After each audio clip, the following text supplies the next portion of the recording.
Welcome to Storytimer. Linda Sue Ferry. Linda Sue Ferry and her husband Billy had 3 children, Sean, Shonda, and Sharon. Billy worked at a dental lab in Lafayette. Linda was a devoted mom. It was Friday, and Linda Sue Ferry and her family were going to go canoeing on Saturday. School was starting again soon, and the weekend was a last little summer weekend break.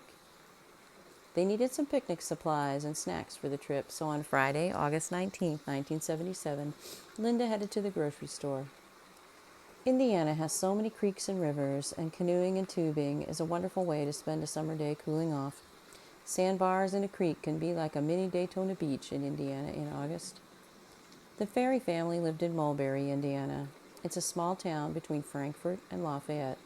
It's northwest of Indianapolis. Mulberry is a small town now, and it would have been small then too. So Linda headed to the all-night grocery store in Lafayette, Indiana around 9:30 that night. When you're a stay-at-home mom, going to the grocery store by yourself is a big treat.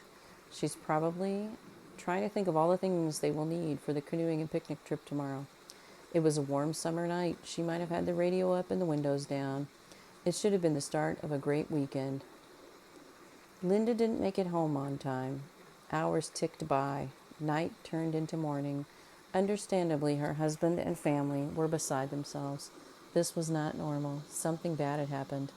Linda would call. She would find a phone and call if she could. Her family called the police.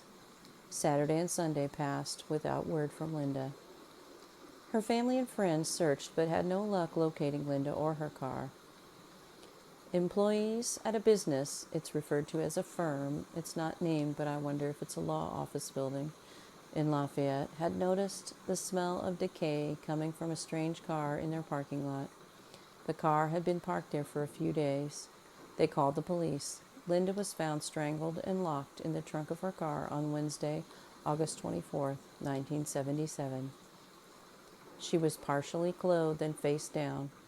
The medical examiner stated she could have been strangled because her hyoid bone was broken and because of the condition of a stocking that was found in the trunk with her.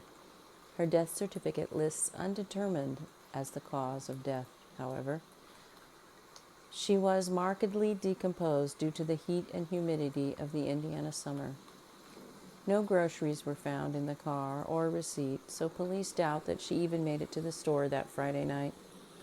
There would be no paper trail with a grocery store in those days unless she paid by check. Most people paid in cash then. If you were local and well known, your grocery store might take a check from you then. Linda was carrying $120 in cash, according to her husband. Linda could have been the victim of Jeffrey Lynn Hand. He had murdered Pamela Milam in 1972 in a very similar way. Pamela was also strangled and placed in the trunk of her own car. Her murder was not solved until 2019.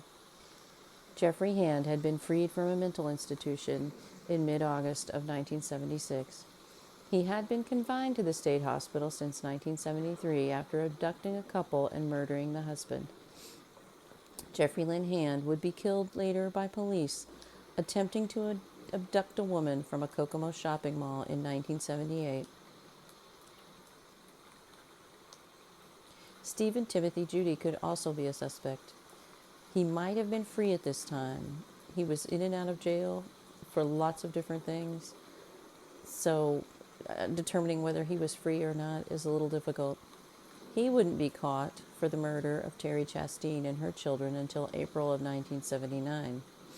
But sadly, there are quite a few other suspects that could be involved. Linda and her husband had been married and divorced recently, and remarried again. He was home with their children, though, when she went to the store. He reported her missing, and Linda did not have a life insurance policy. Her friends put together a fundraiser for her burial expenses. Her husband, Billy, could be a suspect, but it seems incredibly unlikely, given what we know. Another suspect is Robert L. Avery. He would be convicted of raping and strangling to death 18-year-old Mandy Llewellyn in 1978, while he was free awaiting sentencing after another rape. He was from Kokomo, a town only 44 minutes away from Mulberry, Indiana. That's an hour from Lafayette. It was a Friday night. He could have gone to Lafayette also easily. Hand, Judy, Avery are only a few. There were others. Linda was 30 when she was murdered. She didn't get to see her kids grow up. They lived their lives without her. I cannot imagine how they picked up and carried on after this. Going back to school must have been awful. But the human spirit is resilient. People often find strength in living on for the person that they lost. Linda never got to meet her grandchildren. She never got the satisfaction of finding her own career after raising children. Linda should be here still. Rest in peace, Linda Sue Ferry.